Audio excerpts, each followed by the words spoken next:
Il y a plusieurs raisons, très honnêtement, qui me poussent à faire cette chaîne, à pouvoir parler de tout et de rien pendant des plombes.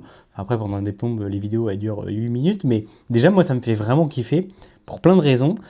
Et la raison principale, c'est pas celle que vous pensez. La vérité, c'est que si je le fais, c'est parce que j'ai besoin, à l'heure actuelle, de parler, parce que, très sincèrement, c'est pas que je suis perdu, mais je crois que j'essaye de trouver mes repères dans tout le monde qui existe. Et le fait de pouvoir le communiquer et de pouvoir dire face au monde, je dois faire ça, alors je le ferai. Je sais que la première fois que j'ai fait une vidéo comme ça, à la base c'était pour mon compte privé. Et je voulais juste un retour, pouvoir parler ensuite avec les gens. Au final, j'ai pas eu tant de retours que ça. Ça a été un micro-échec et je me suis dit, bah, pourquoi pas juste le mettre en public. De toute façon, ce sera un deuxième échec, mais c'est pas grave, je sais déjà que j'ai pas de retour. Donc au moins, j'ai essayé. Vas-y, Hassoul. Au final, je crois que ça me fait énormément de bien de pouvoir en parler parce que à l'heure actuelle, ça ne va pas. Je n'ai pas de motivation à faire ce que j'aimerais faire. En fait, j'ose pas bouger depuis tout à l'heure parce qu'il y a ma chaise qui bouge, frère. Je vais simplement pas bien parce que je fais carrément moins de choses par rapport à mon projet principal qui est mon café ambulant. Et depuis plusieurs jours aussi, j'ai réfléchi à faire de ce compte TikTok pratiquement un compte de vlog, en tout cas pour pouvoir faire progresser moi mon café, pour pouvoir vous partager mes ressentis et pour qu'on puisse s'aider ensemble régulièrement. Et c'est ce vers quoi j'aimerais aller, en tout cas là, à l'heure actuelle, je ne sais pas quelle date on est, je l'ai actuellement pas sous les yeux, mais c'est ce que je veux faire. Et là, et mon plus gros défaut, c'est le fait que quand je n'entreprends pas, je ne vais pas bien, et quand j'entreprends, je suis obligé de passer par une phase d'échec. Le souci, c'est que par exemple, aujourd'hui, c'est ce qui m'est arrivé, j'avais pas réentrepris depuis, très honnêtement, si j'avais fait les choses très sérieusement, j'aurais continué, sauf qu'en fait, j'ai fait une énorme pause depuis janvier, sauf que là, on est en fin mars. Donc là, je recommence depuis aujourd'hui et je me suis pris peut-être 3 gros tacles en moins de 24 heures, si ce n'est même en moins de 10 heures, et ça fait énormément mal à l'ego. Et c'est ça dont on va parler, c'est la motivation et tes objectifs. Alors le monde, il s'arrête pas d'avancer quand même dans tous les cas, c'est que je n'avance pas sur mon projet personnel, mais à côté de ça, je dois déménager, je continue de travailler aussi sur le côté, donc l'argent rentre, il sort, et en même temps, il stagne aussi à un certain moment, comme ma motivation.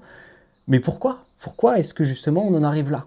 Je crois très sincèrement que ces derniers temps, j'ai jamais autant pris de baffes et ça a été des baffes qui ont été rafraîchissantes. Dans le sens où, si jamais vous entreprenez un projet ou quoi que ce soit d'autre, vous allez forcément passer par des erreurs et depuis peut-être 2 mois, j'entends tout le temps et partout, c'est justement parce que tu fais des erreurs que tu vas t'améliorer. C'était Kobe Bryant, oui, c'était Kobe Bryant qui disait, en fait, je suis le mec qui a le plus échoué de ma carrière. Et un mec que, à l'heure actuelle, maintenant, je ne supporte plus, c'est Xavier Niel qui dit, mais en fait, je suis le mec qui a le plus échoué par rapport aux autres, mais parce qu'en fait, j'ai le plus tenté. Et bah, ce soir, ça me redonne un peu plus de patate en me disant, ok, vas-y, j'ai fait des grosses erreurs, mais au moins, je les ai faites parce que j'ai essayé. Donc, c'est pas grave. Mais qu'est-ce que ça a été frustrant ces 10 dernières heures de voir à quel point je pouvais échouer lamentablement et à quel point on pouvait aussi me rattraper et me donner des conseils. Ça reflète un peu à une vidéo que j'avais faite, je crois que c'était au début, en disant c'est très bien de pouvoir partager à tout public sur internet ce que tu fais comme avancement parce que justement, non seulement ça te met face à tes paroles, mais en plus de ça, tu peux avoir des retours de gens qui sont plus spécialisés que toi dans un certain sujet.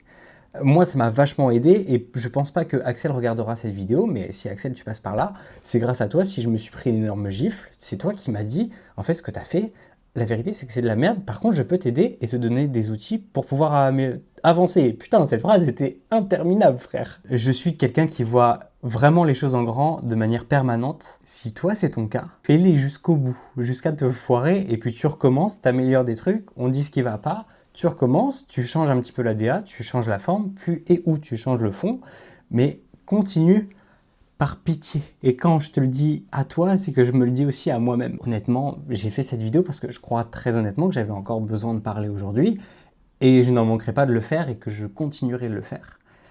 J'ai beaucoup trop de choses à faire, donc je vais continuer d'aller me foirer ce soir et demain, et puis peut-être à demain ou peut-être à un autre jour.